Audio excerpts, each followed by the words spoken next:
Wara li ftit tal-jimilu prova jgiddibna, il-Ministru Michael Falzon issa kien sfurzat jammetti li f'pajjiżna għandna eluf ta' persuni f'riskju ta' faqar.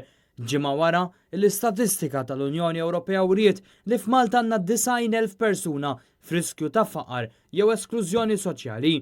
Iffaċċjat bil-fatt il-Ministru Falzon ma kellux għażla ħlief li jammetti dan il-falliment ta' Gvern Laburista li fil-programm elettorali tal-2013 kien wiegħed li jeredika l-faqar. Weda li bħal ħafna oħrajn issa nafu li kienet waħda firħa. Ara jekk nitkellmu fuq riskju tal-faqar, ovvjament mhux semmeri n-numri. Lill-Ministru fakkarnieh kif fl-2013 Gvern Laburista sab kważi 30,000 persuna inqas f'riskju ta' faqar bid-90,000 persuna li għandna llum il-ġurnata. Iżda waqt li d-90,000 jinsabu f'riskju ta' faqar, il-Ministru nfex fi spjegazzjoni teknika tat-tipi ta' faqar li għandna f'Malta. Ma ninsewx, għax tina wieħed irid jifhemha forsi komplikata. Irridu naraw it-tlet statistiċi fejn jidħol il-faqar, illi għandek dawk li huma f'riskju ta' faqar, mhumiex fil-faqar.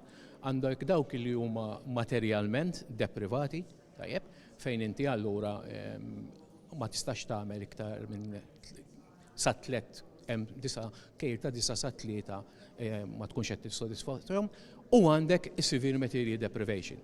Iżda li l-in mit-teknikalitajiet l-istatistikaturi li 90,000 ma jistawx jgħixu ħajja komda kif jixtiequ. Buħut minnhom lanqas jistgħu isaħħnu d-dar tagħhom fix-xitwa jew jieklu ikel san. Dan biex ma nsemmux għexieren ta' persuni li qed jispiċċaw jorqdu f'garaxxijiet jew karozzi, inkluż individwi li għandhom xogħol imma ma jaffordjawx li jikru.